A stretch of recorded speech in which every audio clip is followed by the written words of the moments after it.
అందరికీ నమస్కారం. ఓం శ్రీ మాత్రే నమః. తిరుమలలో ఇక సుప్రభాతం ఉండదు.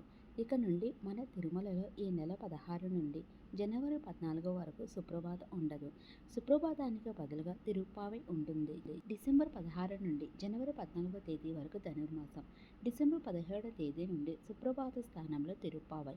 తిరుమల శ్రీ వెంకటేశ్వర స్వామి మనోత్సవాలలో అత్యంత ముఖ్యమైనదిగా భావించే ధనుర్మాసం డిసెంబర్ 16వ తేదీన ప్రారంభం కానుంది. ఆ రోజు మధ్యాహ్నం 1:23 గంటలకు ధనుర్మాస ఘడియలు ప్రారంభం కానున్న నేపథ్యంలో డిసెంబర్ 17వ తేదీ నుండి స్వామివారికి నిర్వహించే సుప్రభాత సేవ స్థానంలో తిరుప్పావై నివేదిస్తారు. కాగా జనవరి 14 ధనుర్మాస ఘడియలు ముగియనున్నాయి. ధనుర్మాసం సందర్భంగా శ్రీవారికి విశేష కైంకర్యాలు నిర్వహిస్తారు. బిల్వ పత్రాలతో సహస్రనామార్చన చేస్తారు. శ్రీవిల్లి పుత్తూరు చిలుకలను ప్రతిరోజు స్వామివారికి అలంకరిస్తారు.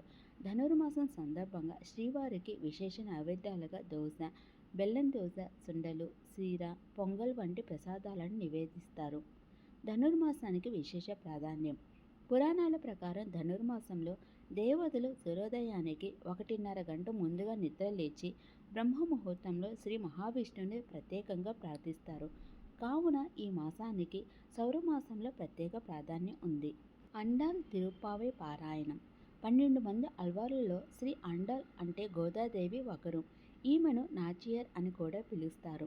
శ్రీ వెంకటేశ్వర స్వామిని స్తుతిస్తూ అండాల్ రచించిన 30 పాశురాలను కలిపి తిరుప్పావై అంటారు. అల్వార్ దివ్య ప్రబంధనంలో తిరుప్పావై ఒక భాగం. తమిళ సాహిత్యంలో దీనికి విశేష ప్రాచుర్యం ఉంది. శ్రీవారి ఆలయంలో నెల రోజుల పాటు జరిగే తిరుప్పావై పారాయణంలో రోజుకు 1 వంతున అర్చకులు నివేదిస్తారు.